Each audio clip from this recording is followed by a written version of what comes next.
Hi guys, welcome back to homemade cooking channel. இன்றைக்கி நாம் இந்த வீடியோவில் என்ன பார்க்க போகிறோன்னு பார்த்தீங்கன்னாக்கா ஒரு ஃபுட் ரெசிபி தான். என்னென்னு பார்த்தீங்கன்னா சிக்கன் வச்சு ஒரு சூப்பரான கிரேவி எப்படி செய்யலாம் அப்படின்றது தான் நம்ம பார்க்க போகிறோம். வாங்க அப்போ வீடியோக்குள்ளே போகலாம்.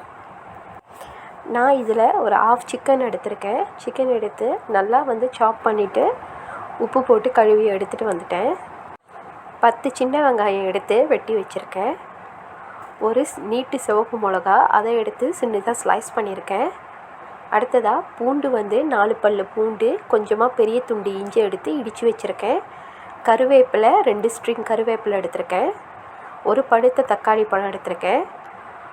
பண்டான் லீஃப் எடுத்திருக்கேன். அடுத்ததாக லெமன் கிராஸ் எடுத்திருக்கேன். ஒரு சின்ன கப் தேங்காய் பால் எடுத்திருக்கேன். அதே கப்பில் 1/2 கப் கர்ட் எடுத்திருக்கேன். கொத்தமல்லி கொஞ்சம் எடுத்திருக்கேன். அடுத்ததாக ஒரு உருளைக்கிழங்கு நல்லா தோல் சீவிட்டு வெட்டி வச்சுருக்கேன். 3 துண்டு பட்டை சின்னதாக எடுத்திருக்கேன். 5 ஏலக்காய் எடுத்திருக்கேன். 4 கிராம்பு எடுத்திருக்கேன். 3 பூ எடுத்து வச்சுருக்கேன். இது பார்த்திங்கன்னா மஞ்சத்தூள் எடுத்திருக்கேன். இது பிளாக் பெப்பர் தூள் எடுத்து வச்சுருக்கேன். அடுத்ததாக ஒரு பேனில் எண்ணெய் ஊற்றிக்கலாம். அந்த எண்ணெய் நல்லா சூடாகிட்டோன்னே எடுத்து வச்சுருக்கிற பட்டை, பூ, ஏலக்காய், கிராம்பு இது எல்லாத்தையுமே சேர்த்துப்போம். இது எல்லாம் சேர்த்து நல்லா மிக்ஸ் பண்ணி விட்டுக்கலாம். இது எல்லாமே நல்லா வறுபட்டுட்டோன்னே எடுத்து வச்சுருக்கிற சின்ன வெங்காயத்தை இதில் நான் ஆட் பண்ணிக்கிறேன். சின்ன வெங்காயம் ஆட் பண்ணிவிட்டு கொஞ்சம் லைட்டாக மிக்ஸ் பண்ணி விட்டுக்கோங்க. மிக்ஸ் பண்ணி விட்டதுக்கப்புறமா வெங்காயம் வேகிறதுக்காக இதில் கொஞ்சமாக உப்பு சேர்த்துக்கலாம். இந்த கிரேவி பார்த்திங்கன்னா இங்கே உள்ள முஸ்லீம்ஸ் ரொம்பவே விரும்பி சாப்பிடுவாங்க. தேங்காய் பாலில் செய்கிற கிரேவினால் அவங்களுக்கு இது ரொம்பவே பிடிக்கும். இப்போது நான் உப்பு சேர்த்துட்டு நல்லா வதக்கி விட்டுட்டேன். இதில் எடுத்து வச்சுருக்கிற பண்டான் லீஃபும் லெமன் கிரான்ஸையும் முதல்ல சேர்த்து நல்லா மிக்ஸ் பண்ணி விட்டுக்குவோம். ஏன் பண்டான் லீஃப் சேர்க்குறேன்னு பார்த்தீங்கன்னா அதில் ஒரு நல்ல ஃப்ளேவர் கிடைக்கும். அதனால தான் பண்டான் லீஃப் சேர்க்குறேன். இப்போது இதில் இடித்து வச்சுருக்கிற பூண்டும் இஞ்சியும் நம்ம சேர்த்துக்கலாம். சேர்த்து நல்லா மிக்ஸ் பண்ணி விட்டுக்க வேண்டியதான். இந்த மாதிரி பூண்டும் இஞ்சி சேர்த்து நல்லா மிக்ஸ் பண்ணி விட்டதுக்கப்புறமா ஒரு 3 நிமிஷம் இப்படியே விட்டுறலாம். இப்போது ஒரு 3 நிமிஷம் ஆயிடுச்சு பாருங்கள். இஞ்சியும் பூண்டும் நல்லாவே வந்துருச்சு. நீங்கள் நல்லா வதக்காமல் எல்லா பொருளும் சேர்த்திங்கன்னா அதில் பச்சை வாடை அப்படியே அடிக்கும். அதுக்காக தான் நல்லா வதக்கிட்டு சேர்க்குறேன். இப்போ பார்த்தீங்கன்னா நான் எடுத்து வச்சுருக்கிற தக்காளி பழம், பச்சை சிவப்பு மிளகா, அப்புறம் கறி லீஃப் இது எல்லாத்தையுமே சேர்த்துக்கிறேன். இது எல்லாத்தையுமே சேர்த்து நல்லா மிக்ஸ் பண்ணி விட்டுக்குவோம். இது தக்காளி பழம் கொஞ்சம் நேரம் வதங்கட்டும், அது வரைக்கும் வெயிட் பண்ணலாம். இப்போ பாருங்கள், தக்காளி பழம் நல்லாவே வதங்கிருச்சு. அதோட தோல்லாம் கூட வெளியே வருது பாருங்கள்.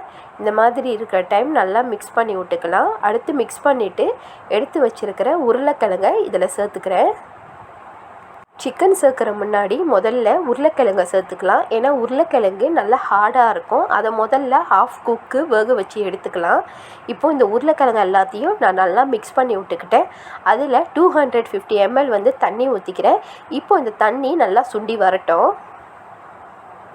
இங்கே பாருங்கள், நல்லாவே இந்த தண்ணி சுண்டி வந்துருச்சு. உருளைக்கிழங்கும் ஹாஃப் குக்கு குக் ஆயிடுச்சு. இப்போது இதில் சிக்கனை ஆட் பண்ணிக்கிறேன். உருளைக்கிழங்கும் ஒன்றா ஆட் பண்ணிங்கனாக்கா சிக்கன் ஓவராக குக் ஆயிரும். உருளைக்கிழங்கு சரியான பதத்தில் இருக்கும். அப்போ சாப்பிடும் போது நல்லா இருக்காது. அதனால தான் நான் உருளைக்கிழங்கை முதல்ல ஆட் பண்ணிக்கிட்டேன். இப்போது ஆட் பண்ணிவிட்டு நல்லா மிக்ஸ் பண்ணி விட்டுக்குவோம். நல்லா மிக்ஸ் பண்ணி விட்டதுக்கப்புறமா நம்ம எடுத்து வச்சுருக்கிற அந்த பிளாக் பெப்பர் பவுடரை இதில் சேர்த்துக்கலாம். நான் 5 டீஸ்பூன் பிளாக் பெப்பர் பவுடர் இதில் சேர்த்துக்கிறேன். 1 டீஸ்பூன் மஞ்சத்தூள் சேர்த்துக்கிறேன். இந்த கிரேவி பார்த்திங்கன்னா ஃபுல்லாகவே பிளாக் பெப்பர் பவுடர்லேயும் மஞ்சத்தூள்லேயும் தான் நம்ம செய்யணும். அப்போ தான் இந்த கிரேவி நல்ல டேஸ்ட்டு கொடுக்கும். இதை நல்லா மிக்ஸ் பண்ணி விட்டுக்கலாம். மிக்ஸ் பண்ணி விட்டதுக்கப்புறமா எடுத்து வச்சுருக்கிற தயிரை இதில் ஆட் பண்ணிக்கலாம். தயிர் புளிக்காமல் இருக்கணும். அந்த மாதிரி தயிர் தான் இதில் ஆட் பண்ணணும். நீங்கள் புளிச்ச தயிர் ஆட் பண்ணிங்கனாக்கா ரொம்பவே சாப்பிடும் போது ரொம்ப புளிக்கும். அதனால் புளிச்ச தயிரை யூஸ் பண்ணாதீங்க. தயிர் ஆட் பண்ணிவிட்டு நல்லா மிக்ஸ் பண்ணி விட்டுக்குவோம். அடுத்ததாக இதில் இப்போது தண்ணி சேர்த்துக்கலாம். தண்ணி சேர்த்துட்டு நல்லா மிக்ஸ் பண்ணி விட்டுக்குவோம். தண்ணி பார்த்திங்கனாக்கா நான் டோட்டலாகவே 350 ml வந்து தண்ணி சேர்த்துக்கிறேன். இந்த தண்ணி சேர்த்துட்டு நல்லா கொதி வரட்டும், அது வரைக்கும் வெயிட் பண்ணுவோம். இந்த கிரேவி நம்ம பிளாக் பெப்பர் பவுடர் தான் சேர்த்துக்கிறோம். ஆனாலும் இந்த கிரேவி கொஞ்சம் கூட உரப்பே இருக்காது. நீங்கள் தாராளமாக வீட்டில் பெரியவங்களுக்கும் பிள்ளைங்களுக்கும் செஞ்சு கொடுக்கலாம். இப்போ பாருங்கள், நல்லா கொதி வந்து அந்த கிரேவி கொஞ்சம் திக்காகிருச்சு. இதை இப்போது நல்லா மிக்ஸ் பண்ணி விட்டுக்கலாம். நல்லா மிக்ஸ் பண்ணி விட்டதுக்கு அப்புறமா எடுத்து வச்சுருக்கிற தேங்காய் பாலை இதில் நம்ம சேர்த்துக்குவோம். இங்கே பாருங்கள் எவ்வளோ நல்லா திக்காகி வந்துருச்சுன்னு. இந்த கன்சிஸ்டன்சியில் தான் வந்து இருக்கணும், அப்போ தான் சாப்பிட்றப்போ நல்லாயிருக்கும். இப்போது தேங்காய் பால் நான் ஆட் பண்ணிக்கிறேன். தேங்காய் பால் ரொம்ப திக்காக இருக்க வேணாம், லைட்டாகவே இருக்கட்டும். தேங்காய் பால் ஊற்றிட்டு நல்லா மிக்ஸ் பண்ணி விட்டுக்கோங்க. ரொம்ப நேரம் தேங்காய் பால் ஊற்றிட்டு கொதிக்க வேணாம், கொஞ்சம் நேரம் கொதித்தாலே போதும். இப்போ பார்த்தீங்கன்னா நம்மளோட கிரேவி சூப்பராகவே ரெடி ஆயிடுச்சு பாருங்கள். இதை இப்போது நம்ம சர்வ் பண்ண ஸ்டார்ட் பண்ணலாம். இங்கே பார்த்தீங்கன்னா நான் சுடசோறு தான் எடுத்து வச்சுருக்கேன். அதில் தான் இந்த கிரேவி சேர்த்து சாப்பிட்றேன். இங்கே நாங்கள் எல்லாருமே இந்த கிரேவியை ரொம்ப விருப்பமாக சாப்பிடுவோம். எங்களுக்கு இது ரொம்பவே பிடிக்கும். நீங்கள் சாப்பிடாதவங்களா இருந்தீங்கன்னா நீங்கள் இந்த மாதிரி ட்ரை பண்ணி பாருங்கள். ரொம்பவே சூப்பர் டேஸ்ட்டில் இருக்கும். பிள்ளைங்களுக்கும் செஞ்சு கொடுங்க, ரொம்ப நல்லாவே இருக்கும். என்னோட இந்த காணொலியை பொறுமையாக பார்த்த உங்கள் எல்லாருக்குமே ரொம்ப நன்றி.